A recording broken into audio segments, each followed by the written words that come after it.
Halo semuanya, selamat datang di channel gua dan di video kali ini gua pengen memberikan tutorial bagaimana caranya menggunakan iPad untuk pemula, dan di sini gua bakal menjelaskan tips and trick dan beberapa shortcut basic yang bisa kalian gunain di iPad kalian. Gue sekarang pakai iPad Gen 10. Kalau misalkan kalian pengen samaan kayak gue, link pembelian ada di deskripsi. Kalau kalian yang belum punya iPad, gue doain kalian punya iPad. Amin. Dan kalian jangan lupa ketik amin juga di kolom komentar, biar keinginan kalian cepat terwujud juga. Yang pertama adalah mematikan dan juga menyalakan iPad dengan tanpa sentuh gitu. Gue di sini pakai tap 2 jari dan juga assistive touch. Untuk tutorialnya bisa kalian tonton di channel gue. Karena iPad adalah jembatan antara iPhone dan juga MacBook. Nah, di sini secara icon ada icon home seperti iPhone dan juga menu docking seperti MacBook. Dan untuk menu docking yang ada di bawah ini bisa kalian panggil dengan cara swipe ke atas perlahan. Nah, di situ menu dockingnya itu berfungsi sebagai shortcut dan juga recent app. Dan ini bisa kalian atur juga. Misalkan kalian buka aplikasi All, ini juga bisa lewat aplikasi docking ini. Untuk shortcut pada docking ini bisa kalian customisasi, mau kalian masukin, mau kalian kurangin, ini bisa. Kalian juga bisa timpah kedua icon tersebut dan jadikan satu folder, ini mudah. Dan di sini kalian juga bisa menyatukan sekaligus beberapa aplikasi di satu folder. Caranya kalian tinggal pencet satu aplikasi dan kalian pilih beberapa aplikasi. Nah, di sini kalian tinggal drag aja. Mudah bukan? Nah, untuk shortcut basic di Apple iPad atau nggak iPhone, nah seperti ini. Di swipe kiri atas, kalian bakal ngebuka notification center. Nah, kalau ini nggak akan langsung ngunci si iPad-nya. Dan untuk swipe kanan bawah itu ngebuka panel control. Nah, di panel control itu berupa shortcut juga. Nah, di sini kalian juga bisa customize shortcut dan quick shortcutnya gitu ya. Nah, kalian bisa misalkan set timer buat beberapa menit. Ini bakal ada pilihan mau ngebuka kameranya pengen apa, selfie, video atau lain-lain. Ini juga bisa di customize dengan kebutuhan kalian. Selanjutnya kalian juga bisa swipe yang ada di pojok-pojokan sini. Ini berguna misalkan kalian udah pakai Apple Pencil atau enggak pensil pihak ketiga. Misalnya, swipe sudut kiri bawah itu untuk screenshot. Nah, kalian itu bisa quick screenshot tanpa memencet tombol. Jadi, misalkan kalian nggak mau ribet, ya cara ini benar-benar efektif. Biasanya misalkan kita screenshot di iPhone atau nggak di iPad, ya kalian itu harus memencet dua tombol, yaitu tombol volume dan juga tombol Touch ID. Tapi kalau buat di iPad enggak, swipe aja yang ada di kiri bawahnya. Kalau di iPhone belum bisa ya untuk kiri bawah buat screenshot. Ngegunain teknik screenshot seperti ini benar-benar efektif daripada kita mencet screenshot manual. Ini makan waktu yang banyak dan agak ribet juga. Misalkan kita screenshot di iPad udah bentuknya gede dan ya nggak enak aja gitu ya. Dan misalkan kita pengen ngebuka menu, ini udah ada ya kayak crop atau nggak buat coret-coret, ini langsung quick menunya itu keluar. Dan kita bisa nge-save. Dan misalkan kita di sini pengen screenshot, nah misalkan kayak gini, dan kita pengen scan beberapa teks nih, mau kita copy ke dokumen atau nggak ke WA atau nggak kemana, ini bisa. Tinggal kalian pilih aja beberapa teksnya dan kalian paste ke aplikasi atau di keyboardnya gitu, mau itu di catatan, mau itu di WA, email dan lain-lain, ini bisa langsung di copy. Ini nih enaknya iPad. iPhone belum bisa. Nah, selain itu ada fitur iPad, misalkan kita screenshot atau enggak motret gitu ya. Intinya objeknya itu ada teks seperti ini, mau itu foto atau enggak screenshotan. Nah, kalian juga bisa ngedetect secara langsung, tinggal swipe aja teksnya. Di sini kita bisa copy, bisa cut, dan langsung ke ini ketiga ya, apa sih, aplikasi pihak ketiga, ke keyboardnya, dan kita bisa langsung paste di sini. Ini benar-benar memudahkan kerjaan banget. iPad adalah device yang layarnya besar dan juga bisa digunakan untuk produktivitas. Jadi kita tuh dikasih beberapa motion gesture yang bisa menunjang pekerjaan dan mempermudah shortcut gitu ya. Misalnya di sini gue pakai catatan, di sini gue udah ngetik beberapa teks. Ceritanya kita mau paste, kita tuh bisa cubit keluar jari kita dan teks pun bakal keluar seperti ini. Copy pastenya gampang. Misalkan pengen copy, tinggal sebaliknya aja, di swipe ke dalam 3 jari. Nah, ini enak banget misalkan kalian suka-suka ngetik cepet di iPad.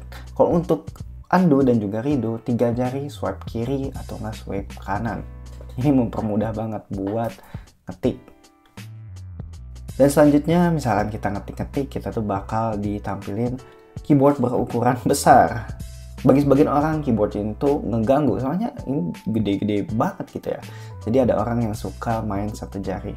Jadi misalkan kalian suka main satu jari, kalian tinggal floating aja keyboardnya, yaitu bakal mengecil seperti ini. Kalau pengen ngegedein lagi keyboardnya, kalian tinggal cubit aja keluar dan ini bakal otomatis ngegede.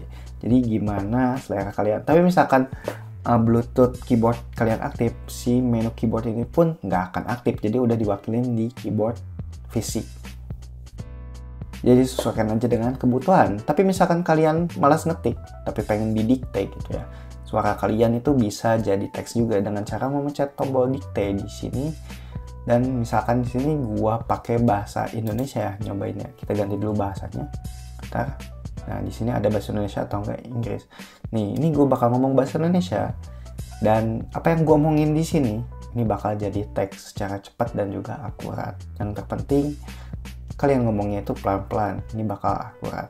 Nah, selanjutnya kalian bisa nambahin emoticon. Tombolnya itu ada di kiri bawah, tapi kliknya itu 2 kali. Nah, untuk emoticon ini sama sih, kayak di iPhone atau enggak Android. Gitu. Dan untuk ngeganti warna ikonnya, kalian bisa tahan beberapa detik dan ini bakal ada pilihannya. Ini mudah banget buat digunakan. Nah, selain itu, ini kan keyboard ada defaultnya ya, ini tuh bahasa Inggris. Tapi misalkan kalian beli yang resmi Indonesia, pasti defaultnya itu Indonesia. Dan kalian bisa ganti keyboard settingnya mau ke US atau Indonesia dengan cara menahan tombol kiri yang ada di bawah tadi. Nah, untuk settingan keyboard menurut gue paling recommended seperti ini. Kalian bisa screenshot dulu, kalian pause video ini. Kalau gue sih seperti ini, nggak ngeganggu. Jadi misalkan yang ngeganggu itu ada autocorrect dan juga kamus otomatis nyala.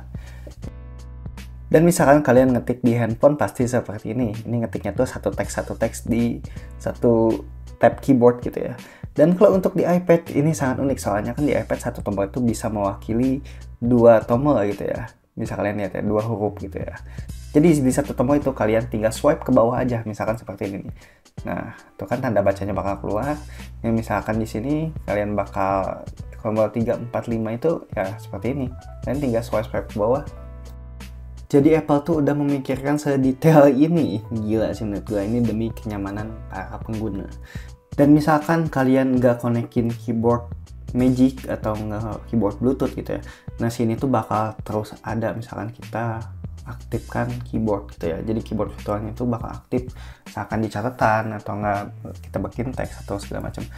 Tapi misalkan kalian punya keyboard gitu ya, keyboard Bluetooth atau segala macam, nah keyboard virtualnya itu nggak akan tampil lagi.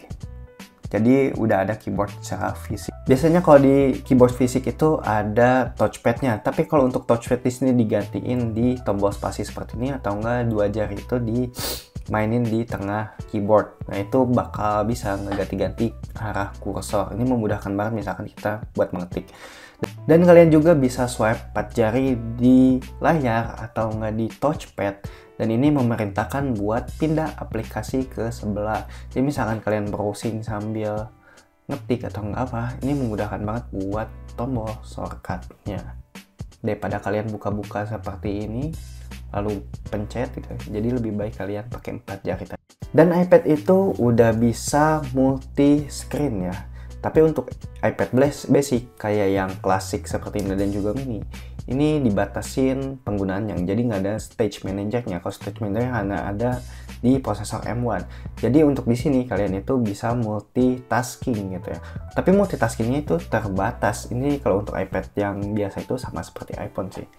Jadi di sini kalian bisa ngegunain 2 aplikasi secara sekaligus. Misalkan digeser-geser, kalian lagi buka catatan atau nge-browser sambil ngetik, ini bisa. Nah, ini adalah menu floating. Kalau floating itu satu jendelanya itu terbuka benar-benar lebar, tapi misalkan kita pengen panggil lagi, kita tinggal swipe ke kanan atau nggak ke kiri. Nah, jadi ngemudahin banget nih buat multitasking. Kita juga bisa split view. Kalau split view itu dibagi 2 ya layarnya. Tapi ada pembatas di tengah-tengah gitu ya. Jadi misalkan kalian pengen ngegedein salah satunya, ini juga bisa. Nah, kalian sambil ngetik, sambil browsing juga, nyari referensi, ini memudahkan banget. Kalian juga bisa memperbesar atau nggak memperkecil si ininya ya, jendelanya. seperti ini. Nah, jadi misalkan kalian suka riset-riset, bikin artikel segala macam, kalian sambil buka browser juga ini nggak masalah. Lalu ada juga yang full screen. Kalau full screen mah ya penuh aja tampilannya. Ini sama aja kalian kayak buka aplikasi biasa. Tapi sayangnya iPad basic kayak klasik dan juga mini itu ya nggak ada fitur Stage Manager. Kalau Stage Manager itu kayak multi window ya kalau misalkan di laptop. Selanjutnya ada menu Center Stage. Nah, Center Stage ini tuh ada di iPad yang punya lensa wide. Tapi misalkan iPad kalian belum ada lensa wide, biasanya fiturnya nggak akan kebuka sih. Kalau iPad lama kayak Gen 9, 8, 7 ini nggak ada. Dan untuk mengaktifkannya dan juga menonaktifkan ini sangat mudah. Kalian tinggal buka FaceTime atau enggak kamera pihak ketiga gitu, mau itu Instagram atau enggak yang lain-lain. Kalian itu tinggal swipe ke bawah dan di sini ada beberapa pilihan. Kayak Stage Manager itu bisa diaktifkan. Nah, kalian juga bisa mengaktifkan blur seperti yang ada di layar. Nah, ini background blurnya nyala gitu ya. Tapi untuk mematikannya ini juga bisa. Kalian tinggal ke bawah, swipe di sini portraitnya juga bisa kita matiin. Dan di sini ada Studio Light. Studio Light itu jadi nge-adjust secara otomatis kecerahan dan juga suasana yang ada di ruangan kalian biar lebih maksimal gitu pencahayaannya. Dan untuk portrait ini depth-nya juga bisa diatur kedalaman ininya. Ini kalau tanpa ini ya, tanpa depth bisa kalian lihat ini tajam banget gambarnya. Tapi misalkan kita tambahin depth, nah si ini tuh bakal terpisah ya antara si subjek dan juga si background. Nah, si depth-nya itu kita aktifin dan ini adalah hasilnya. Lebih berdimensi gitu ya. Jadi background yang ada di belakang yang ngeganggu itu bisa tereduksi. Dan selanjutnya misalkan kalian lagi buka aplikasi, kalian tuh dikasih pilihan tuningan mikrofon seperti wide spectrum, voice isolation, dan lain-lain. Nah, fitur ini tuh tinggal kalian buka di control center misalkan kalian buka aplikasi yang ngegunain microphone. Untuk fitur yang gue jelaskan tadi, sebenarnya nggak semua aplikasi ngedukung itu ya. Kayak gue pakai Bigfoo sekarang, ini portrait dan juga center stage nggak aktif. Kalau misalkan Google Meet atau nggak FaceTime, ini bakal aktif. Selanjutnya kalian bisa scan dokumen di Files. Caranya kalian tinggal klik sembarang, di sini ada scan dokumen. Nah, scan dokumen di sini tuh berguna sebagai scanner ya. Jadi misalkan kalian ada brosur atau nggak barang yang pengen di scan, ini benar-benar bisa dan juga ini akurat cuy. Warna dan juga tuningannya itu asli. Ini mendekati barang aslinya. Gue juga nggak ngerti nih aplikasi iPad ini benar-benar canggih menurut gue. Tuningannya itu sama banget seperti aslinya. Gila emang. Selanjutnya misalkan kalian punya iPad, kalian juga wajib punya USB dongle ini.